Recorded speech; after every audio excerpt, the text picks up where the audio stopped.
Alright guys and gals, Anson here from Iowa Sports Homestead. So, part 2 of the engine cleaning slash overhaul slash fix, whatever you want to call it.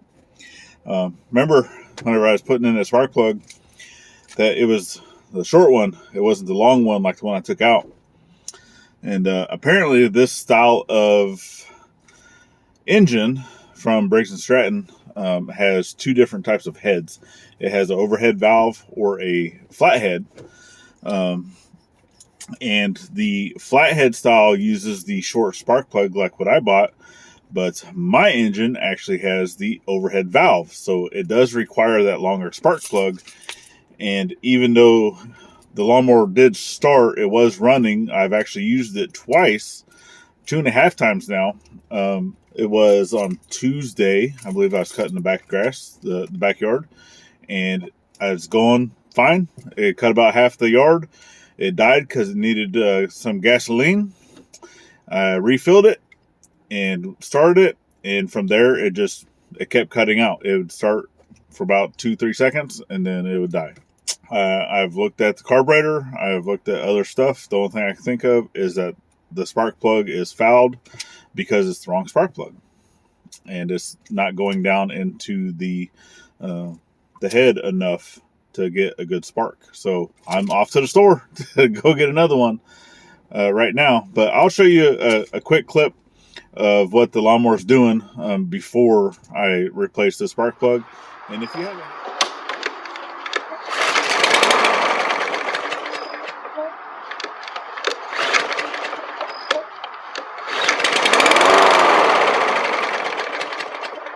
plug.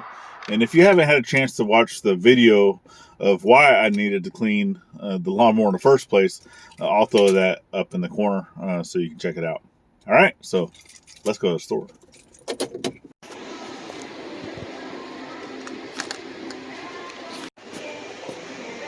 All right, here we go. Now let's go pay and hopefully it works.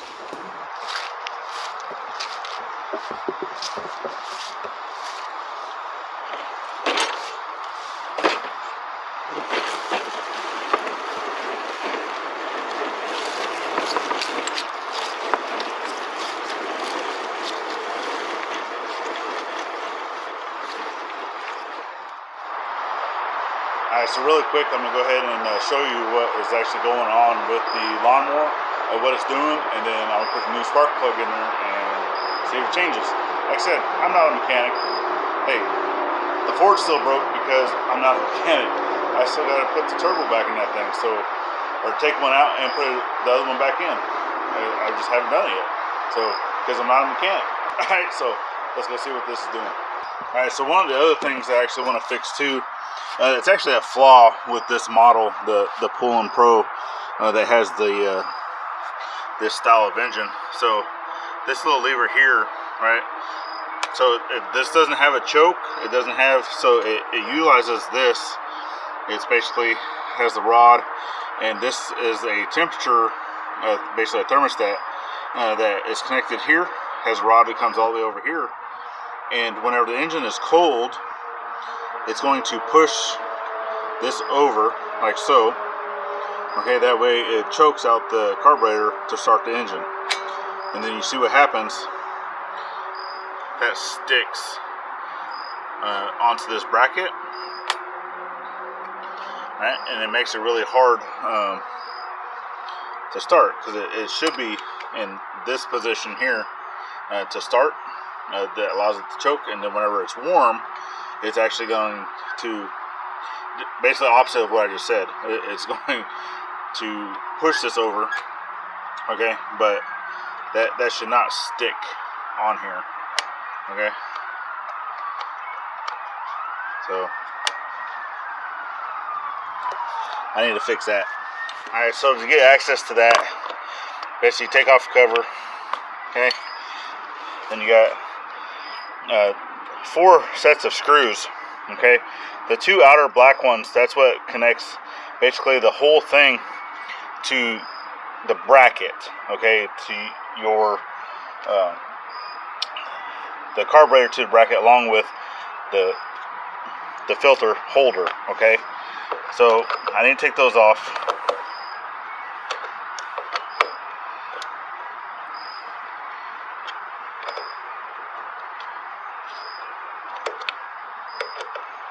And this is a 5/16.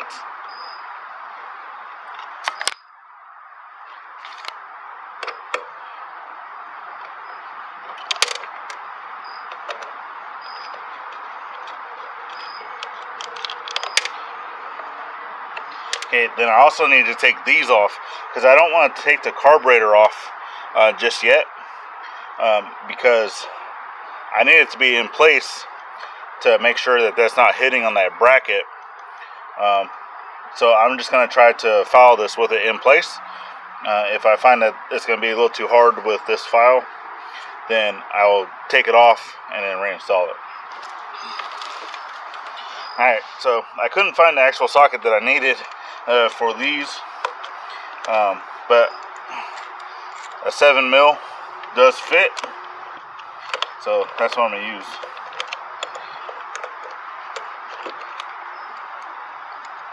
I probably should have grabbed an extension, but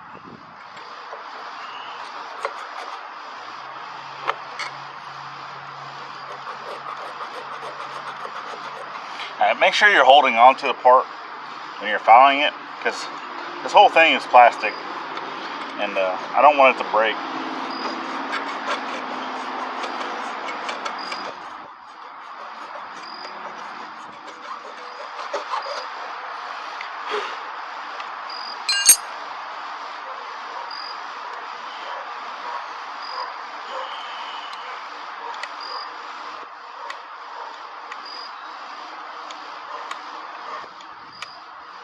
Alright, so holding the brackets in where it normally goes, I can see it doesn't touch anymore. So make sure this is clean so it gets a good seal on that gasket.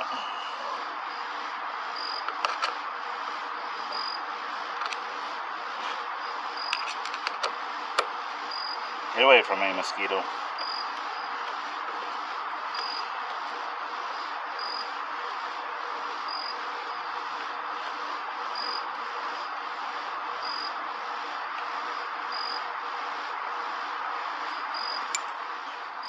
And got my extension.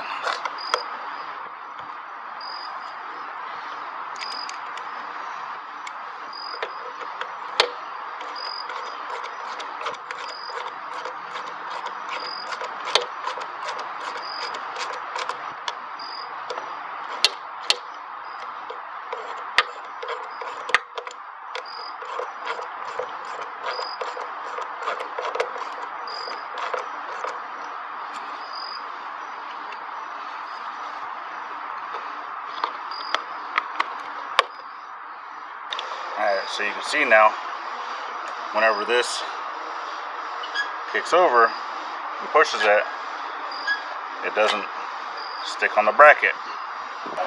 Alright, so now that I got that piece fixed for the choke, go ahead and disconnect my cable from my spark plug. Doesn't look bad, but like I said, this is for a flathead. This is for open head valve, or overhead valve, sorry, OHV, see, OHV, overhead valve. So it requires the longer one, not the short one. And check your gap. Most of the time they will come pre-gapped from the store, but you still always want to check it. So it should be 0.030.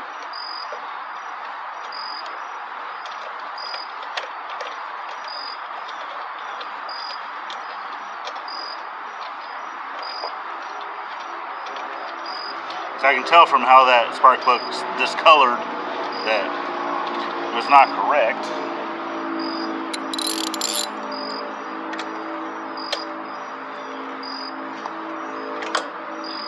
Yes, I'm not a mechanic, but I do know a little bit. And what I don't know, I look online. Because YouTube's our friend, y'all. If you guys haven't already, go ahead and hit that subscribe button. Give us a thumbs up. Share us out.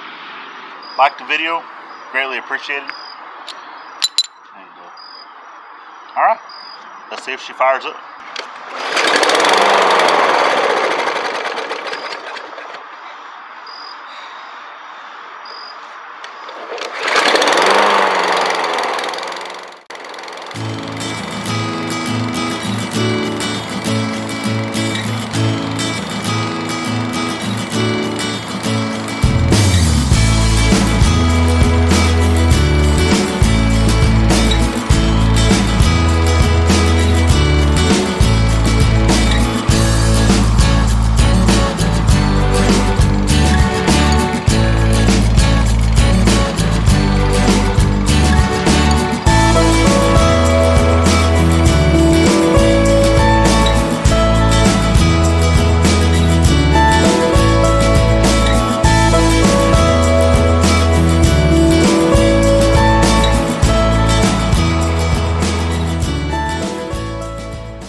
So there we go.